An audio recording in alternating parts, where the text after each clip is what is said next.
should you seek professional help to overcome addiction? If this is your first time seeing me, I help people with weight loss, their mental health, overcoming food and alcohol addiction. I'm certified in herbal medicine. And this is a question coming out from one of the Facebook groups here that I'm just going to read the question. But before I do that, hit the like button and subscribe if you want to see more videos talking about these topics. So I'm going to go ahead and read the message.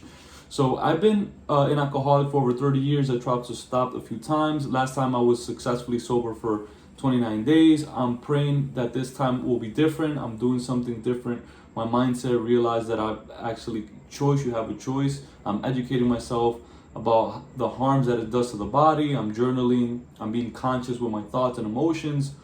And the question should be, should I seek out professional help like a counselor? Now, in short, yes. Anything that would help you progress in that journey, the answer is yes. And I've actually worked personally with people with alcohol addiction, and it has helped tremendously. People have overcome it.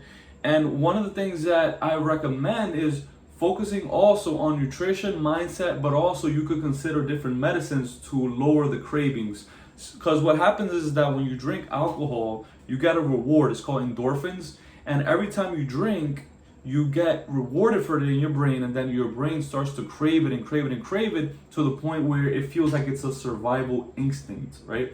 And so it's very difficult to combat it, to actually overcome alcoholism once you get into those extreme phases. And I say that it's a learned behavior, right? Not some people say they're born alcoholic. Whether you are or not, the more you engage in it, the more you're gonna get addicted to it. And then sometimes it gets to a point where you can't control the cravings, and that's why there's tons of different medicines out there that you could use to gradually reduce the drinking over time and get it to a point where you're able to manage it, right?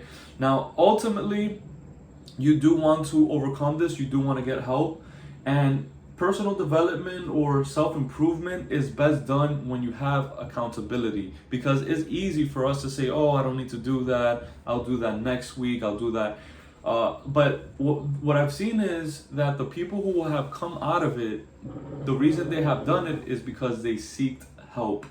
And I know it's very difficult, is something that many people lose their lives to alcoholism. And people think that is a joke. They try to shame you, they try to put you down, and they say, oh, Bo, how come you're struggling with this? But this is so easy. But the problem is that you have social components to this, right? You go to different social gatherings and people want to pressure you into drinking, and then you start to rely on it when you're stressed or when you're about to go into those social situations. See, that's why it's also important to work on your mental health and your nutrition, because it's holistic health, right? Some people want just a clear-cut answer, but no, you have to tackle it from multiple perspectives. And that's why I'm your holistic health coach here at Coach Daniel J. Paulino. So subscribe for that. And yes, I highly recommend it. Get help. You know, people can't do it all by their own. There's many professionals out there that could shorten your learning curve. Many people have lost their lives to alcoholism, and you don't want to be one of them, right? And the way that you could assure this is by actually reaching out and getting help. You know, if you're watching this, message me if I send this message to you, or if you're watching on YouTube, find a way to reach out to me, whether it's through Facebook or Instagram. I'll put my social handles below, so you can go ahead and find me and reach out, and I could definitely give you some pointers on how to go ahead and overcome it. And this is a fight that you have to stay vigilant, because even if you do overcome it, it can always come back, right? And that's one of the problems that people have, is that they always want to, sometimes they claim a victory too early, when in reality, this is a never ending. You have to persist to the end, right? You always have to remain vigilant. And it goes for food addictions as well. See, when you go to restaurants, you go to these fast food restaurants, that's why they call it a fast food genocide, especially here in America. They have all these sauces, all these dressings, all these things that we add on food that is so addictive that your brain is constantly craving it. And then when you try to quit, you get those withdrawal symptoms, even from alcohol or even from food, all these man-made foods that you see, especially at these restaurants, and even some of the items that you buy and you bring it home, some of them are very addictive. And the other part is that you have to get around people, right, that are gonna encourage you, because a lot of times people are encouraging you to do the wrong thing. You have the social pressures, right? They want to be on the death train, and they want to encourage you.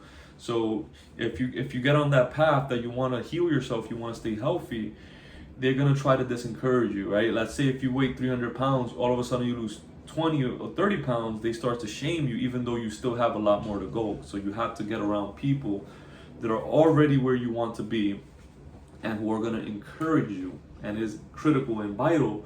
And you have to learn how to combat those social pressures as well, because people will shame you when you try to go on the path of health and wellness. So you have to understand all of that. So that's why we have this channel. That's why we have different communities.